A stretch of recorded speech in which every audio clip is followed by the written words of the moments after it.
Selamat pagi semuanya ya, jadi semua. Pagi ini jumpa dengan kakak ya di jam pertama kelas IPS 1 ya. Sejarah dulu ya. Sejarah kakak kurang lebih 1 jam ke depan ya, 1 jam. Nanti akan membahas ya, yang dibahas itu ada 2 ya. Jadi hari ini materinya itu bahas soal ya. Yang dibahas itu yang pertama tes harian, yang kedua itu problem set. Nah, semuanya tes harian 4 dan problem set 4. Oke, itu ya. Kalian silakan persiapkan alat tulisnya dan lain-lain gitu ya. Nanti kakak bahas satu persatu. Kalau total soalnya itu kurang lebih 40 soal ya, jadi kakak omongin di awal kurang lebih 40 soal. Di tes harian itu 10 soal, kemudian problem set 30 soal. Nah, karena waktunya itu cuma sejam ya, mungkin kakak nanti nggak bisa semua soal kakak bahas ya. Jadi kakak bahasnya pun nggak yang, kalau sejarah itu kan banyak kronologinya kayak itu. Kakak nggak bahas detail, mungkin kakak bahas singkat-singkat aja kayak gitu ya. Oke ya, nah kakak mohon maaf di awal ya, kemungkinan nanti nggak bisa semuanya kakak bahas gitu ya, karena keterbatasan waktu ya. Tapi kakak coba nanti sedapatnya ya kita bahas ya. Nah, kalian silahkan download dulu ya, silahkan download dulu. Apa tuh? Tes harian 4 ya, tes harian 4. Atau kalau enggak langsung aja lihat di device kalian masing-masing, nanti kakak langsung bahas ya. Tes harian 4. Oke, kakak tunggu mungkin sebentar, kalian sambil persiapkan alat tulisnya dan lain-lain gitu ya. Nanti kalau kakak misalnya suaranya kurang kedengaran atau gimana, kalian chat aja tuh ya, chat atau open mic.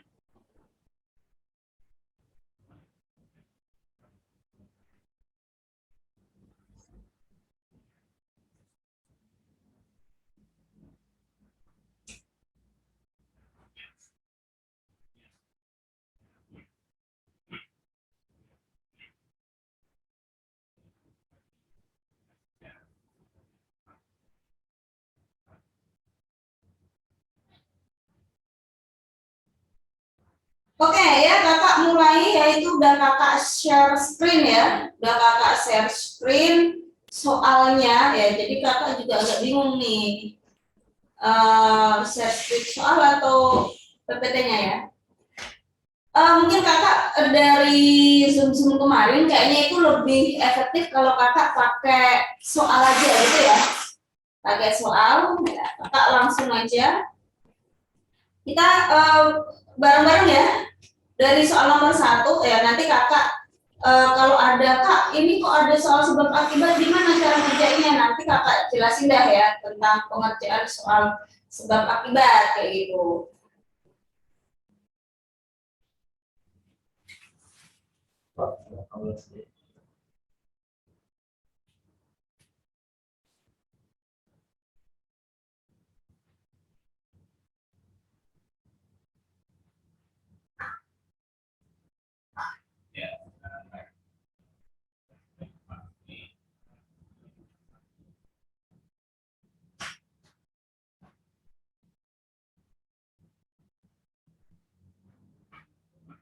Oke, kakak ke soal nomor 1 ya.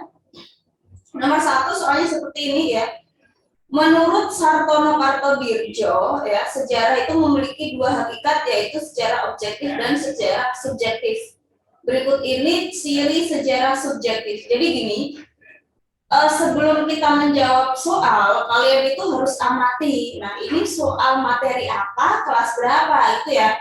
Nomor 1 itu materi pengantar ilmu sejarah, materi kelas 10 ya, materi kelas 10 sejarah wajib. Nah, sejarah ada 2 ya, objektif dan subjektif. Nah, di sini ya ada objektif, ada subjektif. Jadi kalian mungkin pernah dengar sejarah sebagai peristiwa dan kisah kali ya. Sejarah sebagai peristiwa dan sejarah sebagai kisah. Kalau sejarah sebagai peristiwa, ingat ya, kalau peristiwa itu sejarah itu objektif. Kalau peristiwa itu objektif, kalau kisah itu subjektif. Gini, sejarah itu bisa sebagai peristiwa, bisa sebagai kisah. Kalau peristiwa masa lalu tuh ya, peristiwa masa lalu itu kan nggak bisa dirubah ya, apa adanya peristiwa itu. Ya udah kayak gitu, nggak bisa dirubah. Karena nggak bisa dirubah apa adanya, berarti dia objektif dong, kayak gitu ya. Dia objektif. Itu yang pertama, sejarah sebagai peristiwa. Nah, yang kedua, sejarah sebagai kisah. Berarti peristiwa masa lalu itu dikisahkan kembali sehingga kita tahu di zaman sekarang. Misalnya gini, proklamasi kemerdekaan. Kalian tahu proklamasi itu kok ada proklamasi tanggal 17 Agustus 45, itu dari mana tahunya? Misalnya saya tahunya dari buku, Kak, baca buku atau diceritain guru atau apa. Berarti peristiwa masa lalu itu telah dikisahkan kembali. Itu ya.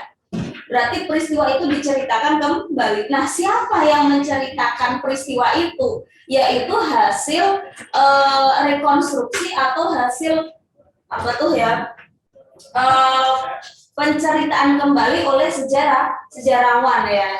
Jadi itu hasil rekonstruksi. Nah, rekonstruksi itu yaitu peristiwa masa lalu itu disusun kembali gitu ya. Peristiwa masa lalu disusun kembali oleh sejarawan. Nah, atau dikisahkan kembali, rekonstruksi atau dikisahkan kembali. Nah, orang yang mengisahkan ya, sejarawan A dengan sejarawan B itu kan kadang-kadang ketika mengisahkan itu mereka menafsirkan suatu peristiwa itu kan beda gitu ya. Suatu peristiwa itu beda ya.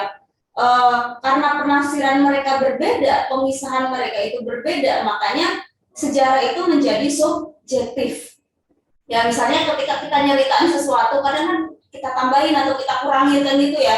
Berarti itu tergantung yang nyeritain kan. Nah, kalau tergantung yang nyeritain, tergantung yang rekonstruksi, sehingga sejarah itu bisa menjadi subjektif. Ya, subjektif itu berarti ada apanya ya, bukan apa adanya. Nah, berarti kalau kita lihat di soal ini, tadi setelah kakak jelasin, yang ditanyakan adalah berikut ini ciri sejarah subjektif. Berarti subjektif itu poinnya yang C gitu ya. Peristiwa sejarah itu merupakan hasil rekonstruksi sejarawan ya, hasil rekonstruksi atau hasil menceritakan yang diceritakan kembali sejarawan. Di sini ya poinnya ya. Nah, kalau yang A berdasarkan kejadian apa adanya, belum ditafsirkan sejarawan gitu ya, itu sejarah sebagai subjektif ya. Tapi kalau udah direkonstruksi atau diceritakan kembali sehingga sejarah itu telah menjadi kisah, itu adalah sejarah subjektif. Jadi nomor 1 poinnya yang benar C ya, yang C. Nah, kalau yang A dan B itu sejarah objektif. Kalau yang C subjektif atau sejarah sebagai kisah. Kalau yang A, B itu sejarah objektif, itu sejarah sebagai peristiwa. Ya, peristiwa apa adanya, nggak bisa diubah. Nah, kalau yang poin B sama E itu nggak nyambung gitu ya. Kakak lanjutin ya ke soal nomor 2, itu materi masyarakat praaksara ya. Nah, di zaman prasejarah, ya itu di sini kan soalnya seperti ini ya, nomor 2. Ahli-ahli berikut ini banyak berjasa dalam penelitian manusia purba di Indonesia, kecuali siapa sih yang meneliti manusia purba? Yang akan kecuali ya, yang kalian pasti sering dengar ya, Eugene de Bois ya, tulisannya Eugene de Bois ya, bacanya Eugene de Bois. Jadi kan yang meneliti Pithecanthropus erectus ya di Trinil ya. Nah, kecuali itu kakak langsung ke jawabannya yang enggak ya, Tengku Ibrahim Alfian ya, yang enggak itu beliau. Nah, Eugene de Bois, von Koenigswald ini yang meneliti Meganthropus ya, Tengku Jacob, kemudian Terhar, itu adalah peneliti-peneliti manusia purba di Indonesia. Oke ya, nomor 2 jawabannya D.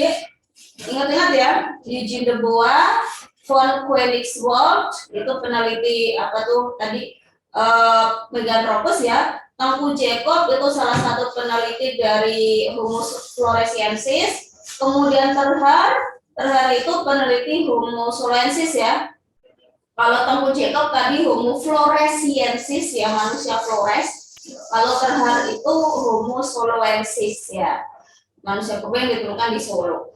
Yang enggak Tengku Ibrahim Alfian. Tengku Ibrahim Alfian itu sejarawan ya, sejarawan, tapi beliau nggak ikut meneliti tentang manusia purba kayak gitu.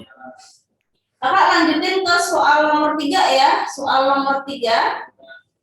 Soal nomor 3 ini materi Hindu Buddha ya, materi Hindu Buddha. Nah, kita ke soalnya relief. Tahu relief ya? Relief itu ukiran ya. Ukiran sebuah yang menceritakan sebuah kisah ya. Ukiran atau relief pada Candi Prambanan itu menggambarkan kehidupan manusia yang didasarkan pada kitab apa? Kitab yang C ya, Ramayana. Jadi Ramayana itu cerita tentang apa sih ya? Kisah, kalian tahu Rama Sinta nggak ya? Rama Sinta ya, Sinta yang diculik oleh Rahwana ya, kemudian nanti diselamatkan oleh Hanuman atau kera putih ya, yang punya Hanuman dan lain-lain ya, di mana di situ Rama itu punya pasukan kera dan lain-lain ya. Nah, jadi Ramayana, kisah Ramayana yang kakak ceritain tadi, jadi Ramayana itu ada kitabnya, ada bukunya. Nah, dari kisah di kitab itu nanti digambarkan lagi di relief Candi Prambanan kayak gitu, atau ukiran-ukiran Candi Prambanan. Kalian kalau main-main ke Candi Prambanan suatu saat gitu ya, itu sambil diteliti reliefnya ini menggambarkan apa? Menggambarkan sebenarnya kisah ya, kisah cinta khususnya ya antara Rama, Sinta dan Rahwana ya, dan lain-lain. Intinya kayak gitu. Kalau Borobudur, kalian pernah dengar ya, Candi Borobudur itu reliefnya tentang perjalanan Siddhartha Gautama ya, perjalanan hidupnya Siddhartha Gautama. Oke, kakak lanjutin nomor 3 jawabannya C. Lanjut ke soal nomor 4 ya. Nomor 4 ini materi zaman Islam ya.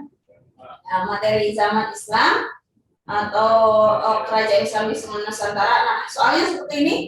Peradaban Islam di Nusantara, peradaban Islam Nusantara itu menampilkan ciri dan karakter yang khas. Karena terjadi apa?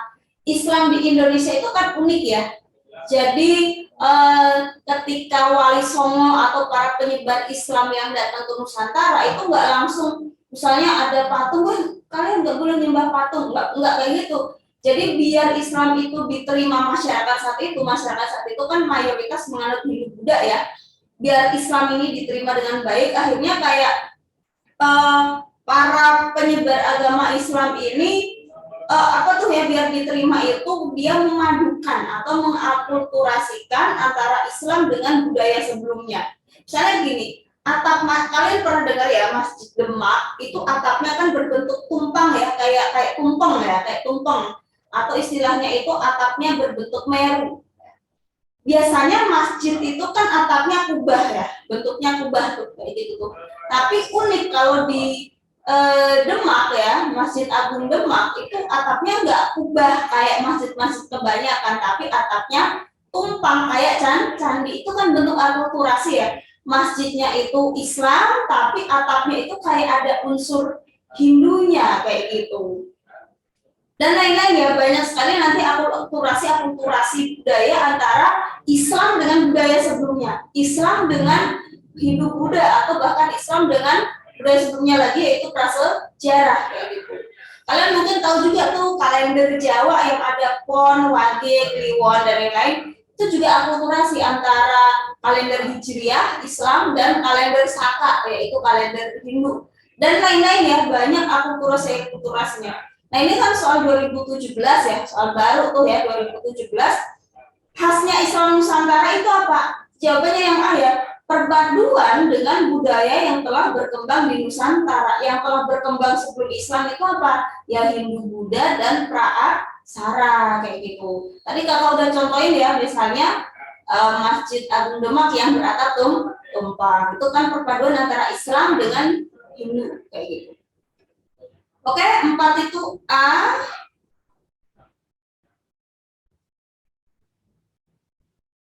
Kakak lanjutin ya ke soal nomor 5. Soal nomor 5. Nah, kita ke materi. Ini ada yang dilompati satu ya, yaitu materi kolonialisme Barat. Ya, materi kolonialisme Barat kayak kebijakan-kebijakan Belanda, Inggris dan lain-lain itu nggak ditampilkan, tapi langsung ke perlawanan terhadap kolonialisme Barat ya. Perlawanannya diantaranya adalah perang Padri ya, perang Padri. Perang Padri itu perangnya itu ada 3 fase ya. Sebentar, mungkin kakak tampilin PPT-nya kali ya. Sebentar.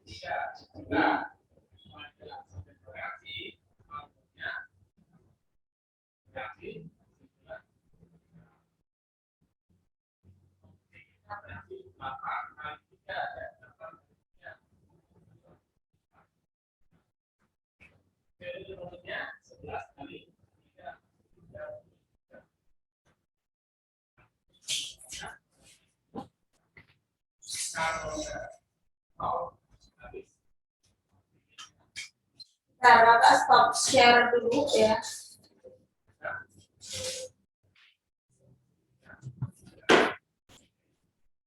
Kalian bisa lihat ya di situ perang Padri yang terjadi di Sumatera Barat. Tokohnya tahu ya, Tuanku Imam Bonjol, Tuanku Kampusai, Haji Miskin, Tuanku Nahrenceh. Itu semuanya tokoh dari perang Padri.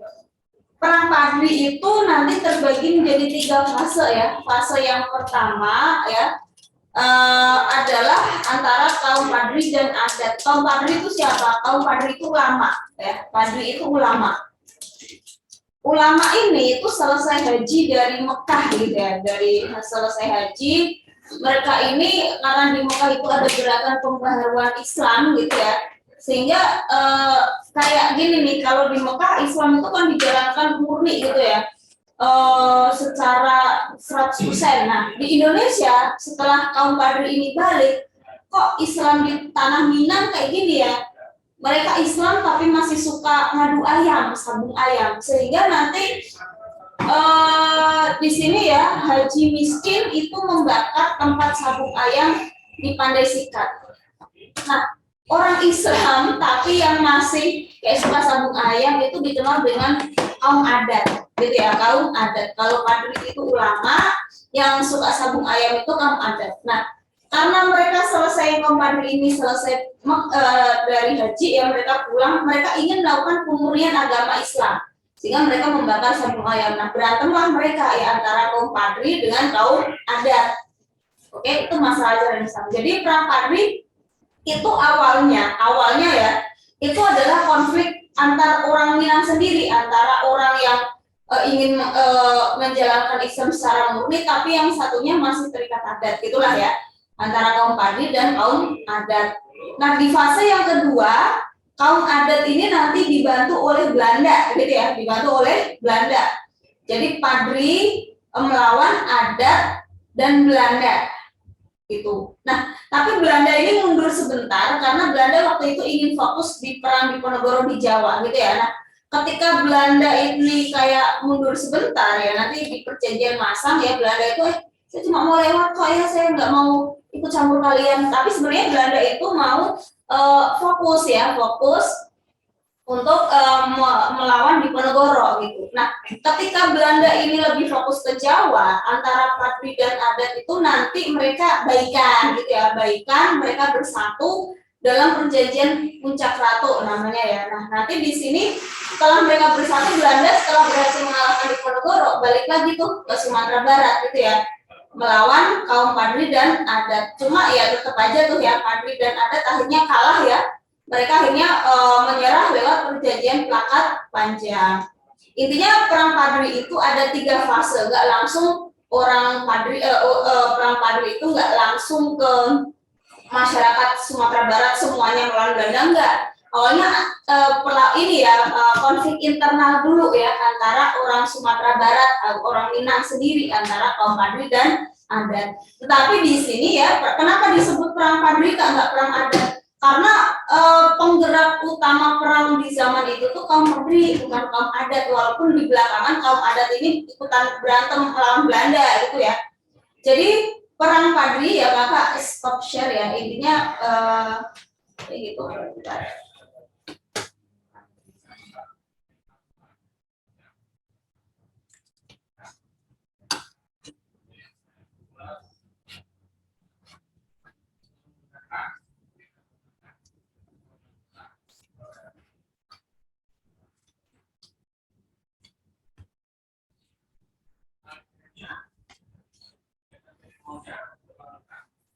Jadi kita balik ke soal ya.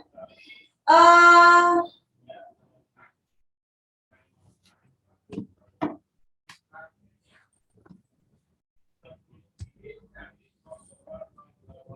Nomor 5 ya, perang Padri yang terjadi di Sumatera Barat ya, itu bermula antara pertentangan kaum Padri dan kaum adat tentang pelaksanaan agama. Ini benar ya, yang atas itu benar ya. Yang atas itu benar. Kita lihat yang bawah. Pemerintah Belanda menanamkan kebudayaan Barat dengan bantuan kaum Padri. Itu salah ya. Justru yang bantuin itu kaum adat.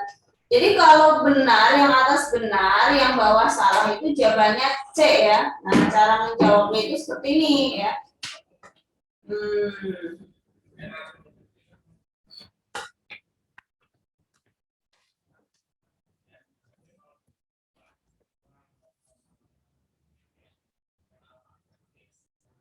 Bentar ya.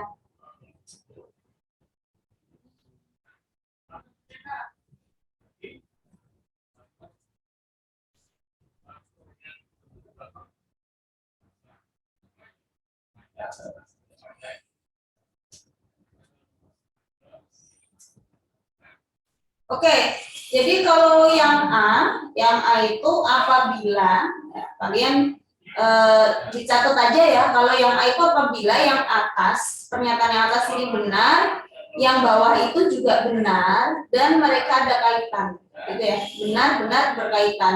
Intinya dua pernyataan itu harus benar dan ada kaitannya. Itu A. Kalau yang B, apabila dua-duanya benar-benar, tapi nggak ada kaitannya, itu B. Kalau yang C, benar dulu baru salah, itu C. Kalau D, salah dulu baru benar, itu B. Kalau yang E, dua-duanya salah, gitu ya. Jadi nomor 5, karena yang atas ini benar ya, yang bawah salah, itu jawabannya C. Benar, disalahin, curang ya. Jadi C ya, nomor 5 C jawabannya. Kakak ke soal nomor 6 ya, soal nomor 6. Soal nomor 6 adalah soalnya seperti ini. Berikut ini latar belakang pergerakan nasional kecuali ya. Jadi apa sih perbandingan soal nomor 5 sama 6? Soal nomor 5, 6 itu persamaannya itu mereka ini sama-sama perlawanan terhadap bangsa Barat ya, sama-sama melawan Barat. Bedanya kalau yang pertama itu melawannya dengan perang, dengan fisik. Biasanya yang nomor 5, kakak masih bahas nomor 5 ya. Biasanya yang lawan ini dipimpin oleh tokoh karismatik. Tokoh karismatik itu bisa ulama, bisa bangsawan gitu ya. Mereka melawan Belanda dengan perang. Tapi kalau yang nomor 6, ini juga bentuk perlawanan terhadap Belanda. Cuma melawannya nggak dengan perang, tapi dengan intelektualitas gitu ya, dengan pemikiran, dengan organisasi modern. Jadi kalau masa pergerakan nasional,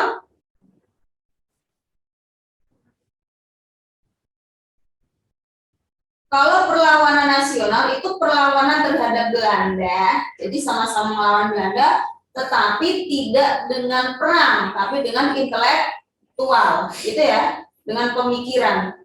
Nah, kita lihat ke sini ya, latar belakang pergerakan nasional kecuali, tadi kan kakak bilang ya, mereka ini perlawanannya itu dilakukan oleh golongan intelektual atau kaum terpelajar. Kaum terpelajar Indonesia, orang-orang pintar itu ya, yang bisa baca tulis mengkritik pemerintah itu datangnya dari mana gitu ya? Datangnya karena adanya kebijakan politik etis Belanda. Masih ingat politik etis? Politik etis itu kan politik balas budinya Belanda. Nah, Belanda ya. Nah, Belanda itu balas budi ke kita dengan 3 cara. Yang pertama memberikan edukasi atau pendidikan. Edukasi, irigasi, transmigrasi. 3 ya. Edukasi, irigasi, transmigrasi. Nah, yang edukasi ini Belanda mendirikan berbagai macam sekolah, gitu ya, mendirikan sekolah di Indonesia. Nah, sekolah-sekolah inilah itu akhirnya melahirkan golongan terpelajar. Jadi pendirian sekolah ini sebenarnya Belanda mendirikan sekolah itu buat apa sih ya? Apakah ingin pintarin rakyat Indonesia? Enggak ya. Jadi kalau tujuannya Belanda bikin sekolah itu Belanda ingin mendapatkan tenaga terdidik, tetapi yang digaji murah. Itu tujuannya Belanda. Orang pintar ya, biar orang Indonesia pada pintar, tapi nanti ketika kerja di Belanda itu digaji murah. Itu tujuannya Belanda. Tetapi di sisi lain, edukasi itu justru juga bermanfaat bagi kita, melahirkan golongan terpelajar. Golongan terpelajar itu nanti yang menggerakkan pergerakan nasional, gitu ya. Nah, makanya di sini latar belakang pergerakan nasional kecuali yang mana ya? Kecuali itu yang kita lihat yang poin A ya. Kenapa muncul pergerakan nasional? Yang pertama karena kemampuan intelektual pribumi dalam menanamkan spirit kebangsaan, betul ya. Munculnya kaum intelektual pribumi dan mereka menanamkan spirit atau semangat kebangsaan. A itu betul, kita yang B ya. Berakhirnya sistem tanam paksa yang menyengsarakan rakyat. Ingat tanam paksa itu berakhir di tahun 1870 ya. Tahun berapa? 1870. Sedangkan ya politik etis atau pergerakan nasional ini itu nanti baru muncul sekitar 1908. Jadi jaraknya jauh kali. Makanya yang nggak mempengaruhi pergerakan nasional adalah berakhirnya sistem tanam paksa kayak gitu ya. Berakhirnya tanam paksa yang nggak mempengaruhi. Nah, jawabannya di sini ya.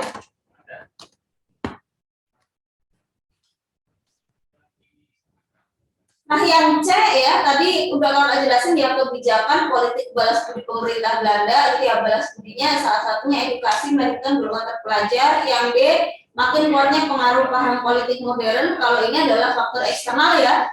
Paham politik modern itu berasal dari luar negeri, contohnya paham liberalisme, paham demokrasi, nah itu dari luar ya.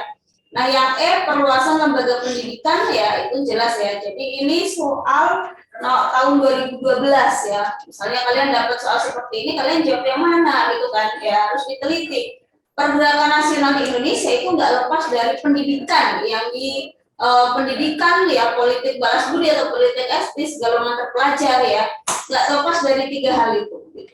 Nah yang nggak masuk itu jawabannya yang B ya. Maka lanjutin ke soal nomor 7. Nomor 7 ini materi Orde Baru ya, Orde Baru.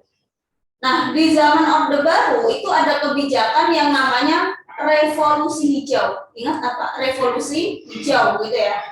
Nah revolusi hijau ini ada kata hijau itu berarti hubungannya dengan pertanian ya.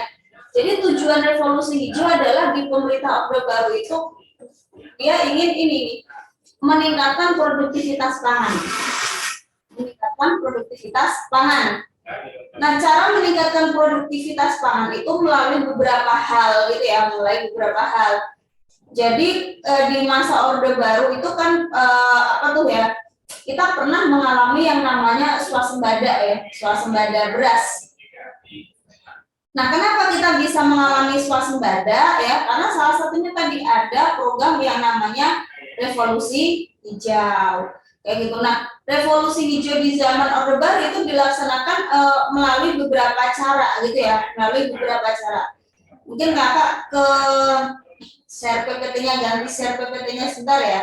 Share screen-nya kakak ganti bentar ya. Program revolusi hijau. Ya, kalian biar tahu.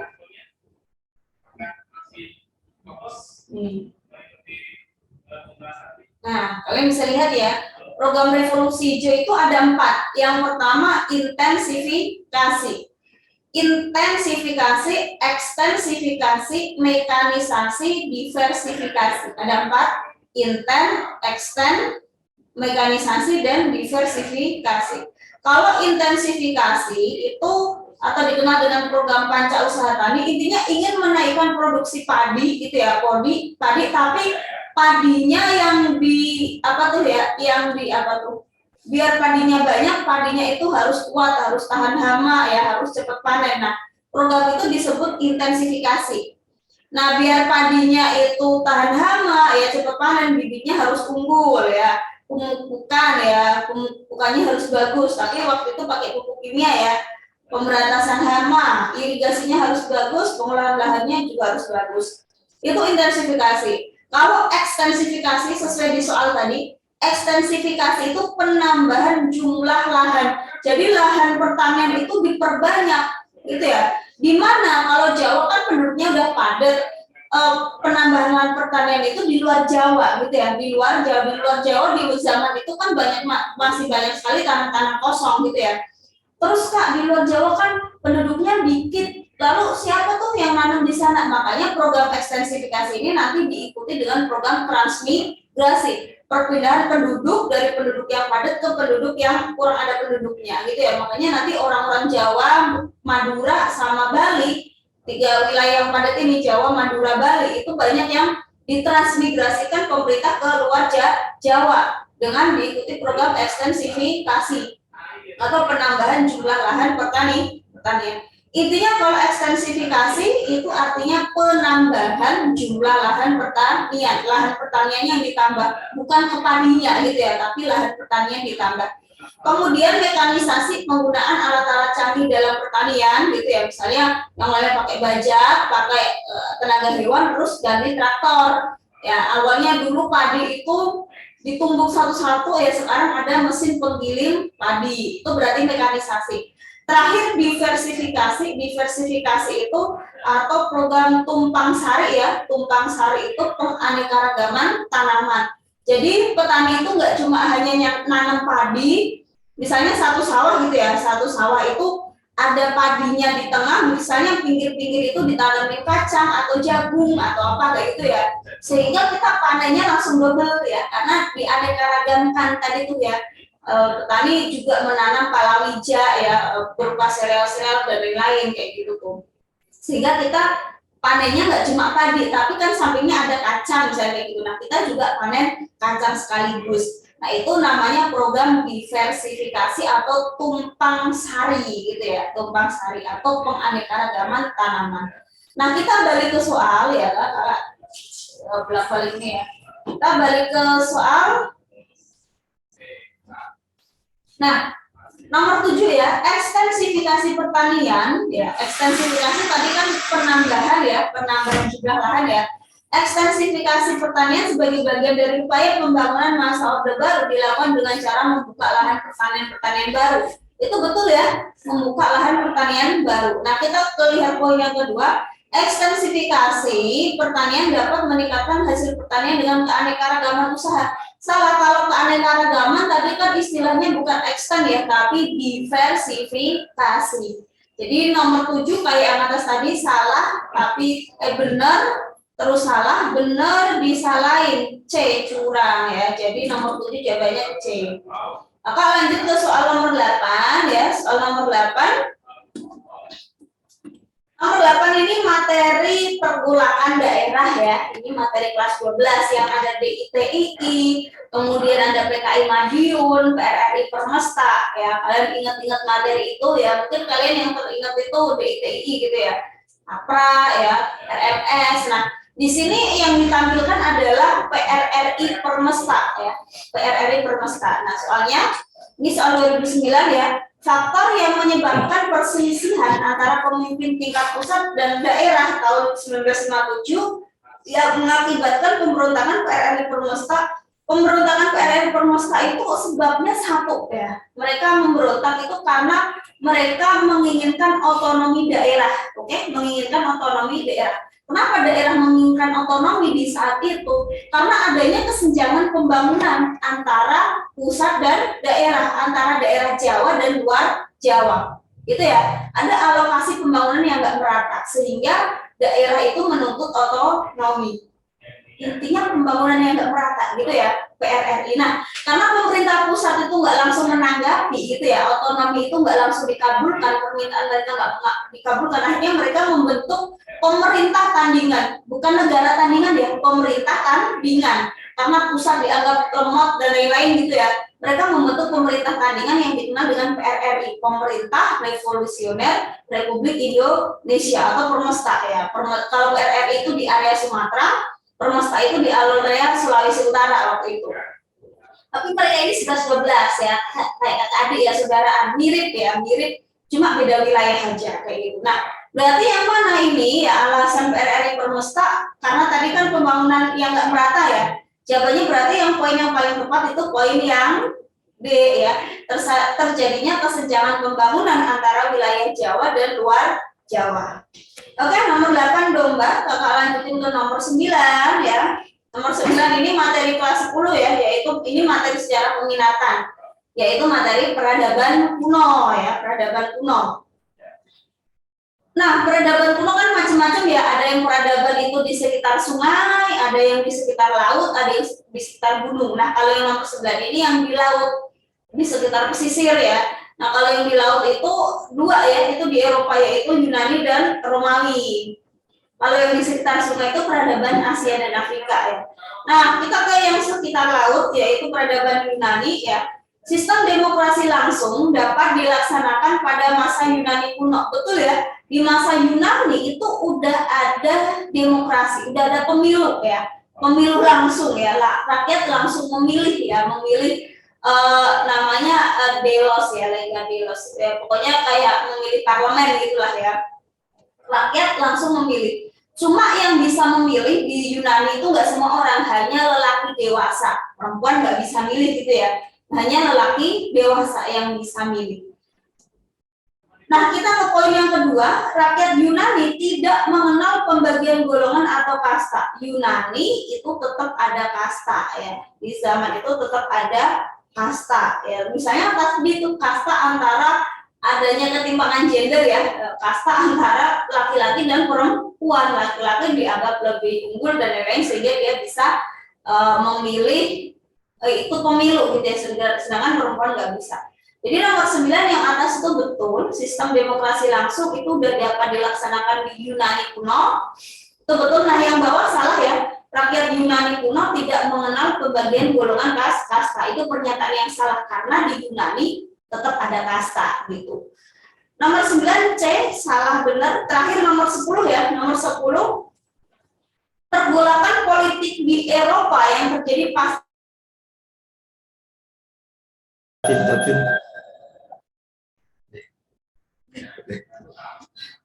Oke, mohon maaf ada gangguan ya. Jadi kakak lanjutin ya ke soal nomor 10 ya.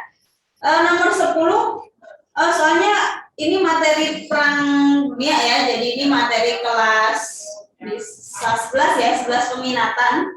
Itu terserah lagi kelas 12 juga ada. Perang dunia 1 dampaknya apa sih? Kan gitu ya. Pergelakan politik di Eropa yang terjadi setelah Perang Dunia 1. Perang Dunia 1 itu kan antara triple aliansi melawan triple entente. Ingat ya, triple aliansi dan triple entente. Bukan sekutu dan poros ya. Triple aliansi dan triple entente. Kalau yang triple aliansi itu ada 3 ya, ada banyak lah sebenarnya ya. Yang pertama ada Jerman. Jerman di sini bukan Nazi ya, Jerman Rusia. Terus nanti ada Italia, ada Austria Hungaria, nah nanti ada tambahan lagi.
Sorry ya.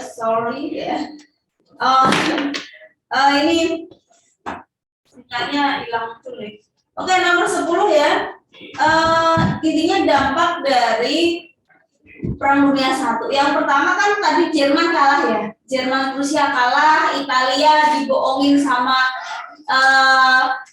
triple intente ya, karena Italia kan waktu itu pindah haluan ya, dia gabung sama Inggris, gabung sama Prancis, cuma setelah dia gabung dia di PHP-in doang, sehingga Italia juga kecewa sama kelompok intente gitu.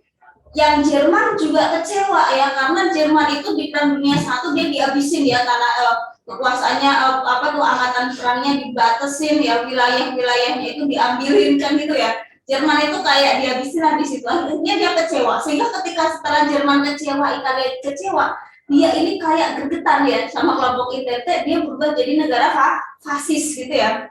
Makanya poin 1 itu betul ya, meletusnya paham fasis di Eropa, khususnya Jerman dan Italia. Jerman itu fasisnya dibawa oleh Hitler, sedangkan kalau Italia itu nanti Mussolini gitu ya, Benito Mussolini. Nah, fasisme mereka ini nanti yang menyebabkan meletusnya Perang Dunia II ya. Nanti Italia sama Jerman kan mereka gabung lagi ya, jadi kelompok fasis atau kelompok poros. 1 betul, 3 auto betul. Caranya jawab kalau poin seperti ini tuh 1 betul, 3 auto betul. Terbentuknya blok sekutu di Eropa karena muncul blok fasis, sekutu pun mengimbangi ya, akhirnya Inggris, Prancis ya, Amerika, Uni Soviet akhirnya bentuk sekutu ya untuk menandingi fasis. Kalau yang fasis di Perang Dunia II kan ada 3 ya, Jerman, Italia, satunya Jepang ya. Jepang mah ikutnya belakangan gitu ya. 3. Nah, nanti untuk menandinginya akhirnya muncul blok sekutu. 2, bersatunya negara Eropa, jelas salah. Justru setelah Perang Dunia I Eropa berantem lagi, nanti jadi Perang Dunia II. 2 salah, 4 auto salah, bersatunya Prancis, Jerman, Italia. Ya nggak mungkin yang orang Prancis itu beda haluan ya dengan Jerman dan Italia. Prancis itu dia kelompoknya itu Prancis, Inggris, Amerika, sama Uni Soviet. Sekutu itu kan ada 4 ya. Uni Soviet itu gabung ya. Nanti setelah mereka menang di Perang Dunia II, Amerika sama Uni Soviet berantem sendiri lagi jadi perang dingin. Jadi nomor 10 poin yang benar hanya poin 1 dan 3 itu jawabannya B. Gitu. Kok bisa beda ya? Kalau gini ya, kalian catat aja lah ya, kakak ngomong ya catat. Kalau A yang benar itu poin 1, 2, 3 A. 1, 2, 3. 3 poin itu doang yang benar. B itu poin 1 dan 3. B 1 dan 3 angka ganjil. Kalau yang C itu angka genap 2 dan 4. Yang benar 2 poin itu 2, 4. D itu poin 4 doang. 4 hanya yang benar hanya poin 4. Kalau yang E semuanya benar. Tadi kan yang benar hanya poin 1 dan 3 ya. Jadi jawabannya B. Oke ya. Untuk tes harian 4 selesai ya. Selesai. Kakak lanjutin ke problem set ya. Kalian kalau problem set itu nanti bisa kalian download ya. Ada passwordnya ya di situ ya. Oh enggak ada ya. Enggak ada. Ya. Nah, problem set ini soalnya ada 30 ya. Sebenarnya enak nih kalau kalian ngerjain problem set itu udah urut ya. Ini soalnya itu mulai dari perjuangan mempertahankan kemerdekaan. Kalau mempertahankan kemerdekaan itu kan ceritanya berarti kita telah merdeka ya. Ceritanya kita itu udah merdeka. Terus nanti Belanda itu datang lagi gitu ya. Belanda datang lagi dan sekutu ya. Datang ke Indonesia ingin menguasai Indonesia kembali. Akhirnya ya mau nggak mau kita mempertahankan kemerdekaan kayak gitu tuh. Nah kita langsung soal nomor 1 ya. Soal nomor 1. Jadi gini, nanti ketika kita mempertahankan kemerdekaan, perjuangannya itu dengan 2 cara. Yang pertama dengan cara perang.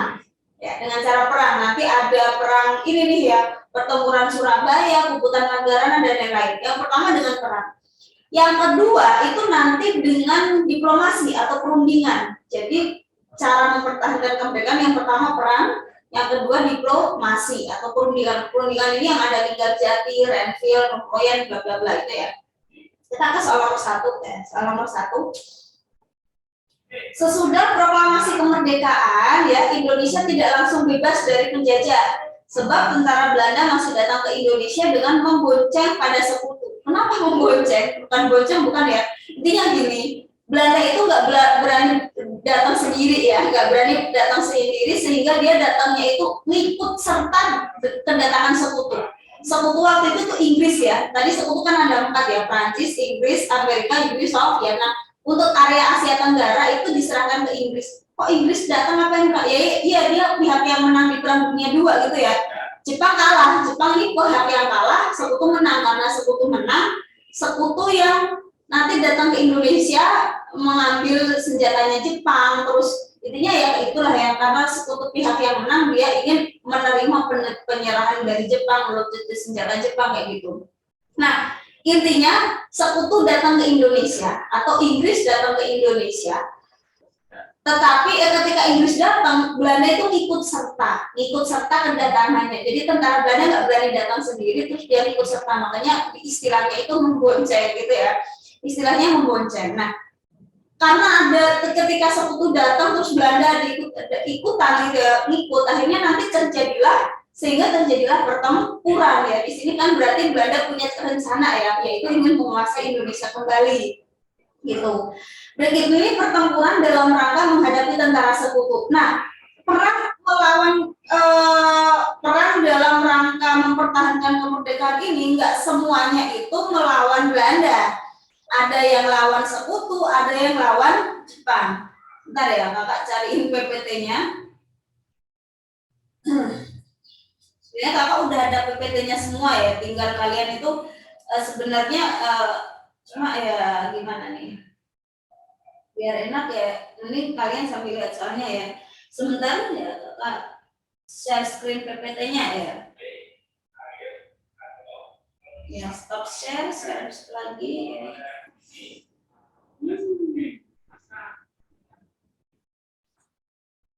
Nah, kayak gini ya. Jadi perjuangan mempertahankan kemerdekaan kalian bisa lihat ada pihak yang dilawan ya, kemudian ada pertempurannya apa gitu ya.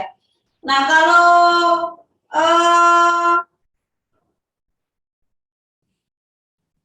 pihak yang dilawan itu nanti kan ada Jepang ya, ada Nica, ada atau Belanda ya, ada sekutu kayak gitu.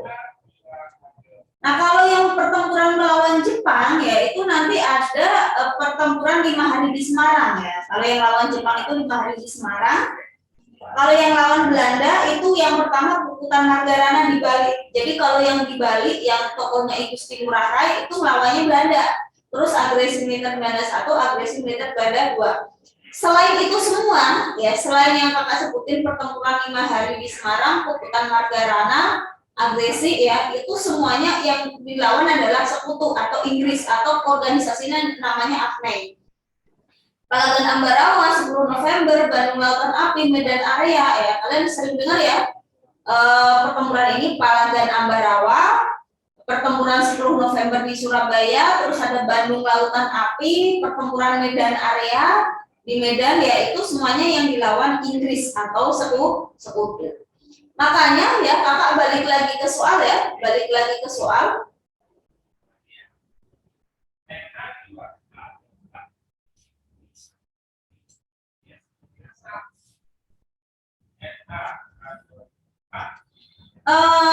Yang melawan tentara sekutu itu hanya poin 1 ya, poin 1 dan poin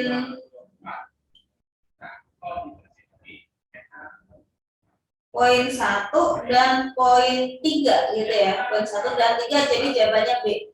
Puputan Margarana tadi kan yang dilawan Belanda ya. Belanda yang di Bali tadi tuh ya. Kalau ada kata puputan itu berarti perangnya di Bali. 2 itu sama Belanda, 4 itu yang 5 hari di Semarang sama Jepang. Jadi nomor 1 yang benar hanya poin 1 dan 3, jawabannya B ya. 1 bebek.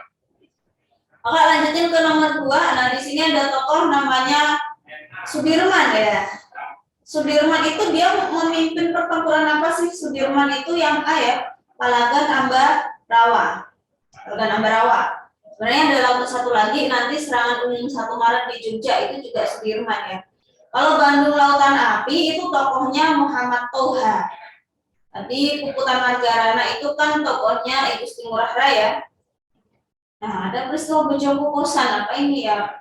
Kakak nggak jelasin ya, nanti ruwet deh jadinya ya. Bojonggede itu intinya yang mengawali Bandung Lautan Api. Kita ke soal nomor 3 ya, soal nomor 3. Peristiwa Bandung Lautan Api adalah peristiwa pembumi hangusan kota Bandung. Betul ya, ini betul ya, betul ya, ini betul. Bandung lautan api. Bandung itu dibakar sehingga jadi lautan api. Siapa sih yang bakar? Yang bakar kita sendiri gitu ya, yang bakar rakyat Bandung sendiri. Tujuannya apa dibakar? Biar kan gini ya, waktu itu Inggris atau sekutu itu kayak ingin menguasai Bandung Selatan, ingin menguasai Bandung Selatan. Nah, daripada Bandung Selatan itu dikuasai Inggris, mending kita bakar gitu ya. Nah, ketika Inggris itu nyampe di Bandung, Inggris itu nggak dapat apa-apa gitu ya, dia nggak bisa menggunakan fasilitas di sana ya, nggak bisa pakai siaran radio ya, listrik dan lain-lain, sehingga dampaknya apa? Inggris itu kekurangan logistik ya, jadi kita melemahkan Inggris tapi dengan cara apa tuh ya, melemahkan mereka tapi nggak dengan perang, dengan cara mereka nggak bisa menggunakan fasilitas yang ada di Bandung kayak gitu. Nah, nomor 3 ini poin yang atas betul, yang bawah juga betul ya. Pembumi hangusan itu bertujuan untuk mencegah tentara sekutu dan Belanda memanfaatkan fasilitas-fasilitas yang fasilitas-fasilitas kota yang ditinggalkan. Yang bawah ini juga betul, apakah berkaitan gitu ya. Kenapa peristiwa Bandung Lautan Api itu intinya kenapa Bandung itu di bumi hanguskan gitu ya? Sebab untuk mencegah tentara sekutu dan Belanda menggunakan fasilitas. Ya tadi dampaknya mereka ini nggak bisa gunain fasilitas, terus sekutu ya dan Belanda itu kekurangan logistik. Oke, 3 jawabannya benar-benar dan ada kaitannya, jadi jawabannya yang A ya. 2 pernyataan itu benar dan berkaitan itu yang A. Oke, nomor 4 ya. Nomor 4 ya, kalau perlawanan terhadap Nica sekutu tadi itu dikenal dengan revolusi nasional. Revolusi nasional itu antara Indonesia dan bangsa asing. Nah, ada tuh soal nomor 4 itu disebut dengan revolusi sosial. Kalau revolusi sosial itu antara sesama orang Indonesia ya, sesama orang Indonesia. Antara orang Indonesia yang pro kemerdekaan dan yang nggak setuju dengan kemerdekaan, sehingga kita berantem sendiri. Nah, kalau berantem sendiri sesama orang Indonesia setelah merdeka itu dikenal dengan revolusi sosial. Nah, revolusi sosial itu nanti ada yang namanya peristiwa 3 daerah. 3 daerah, kenapa disebut 3 daerah? Karena daerah ini tuh berdekatan. Daerah yang dimaksud mana? Yang C ya, Brebes, Tegal, dan Pemalang. Oke ya, nomor 4 jawabannya yang C ya. Karena waktunya udah habis ya, jadi mohon maaf kakak problem setnya cuma 4 soal ya, 4 soal. Ya udah ya, untuk pertemuannya sekian ya, mohon maaf banyak kesalahan, banyak kendala tadi ya, kakak akhiri. Wassalamualaikum warahmatullahi wabarakatuh.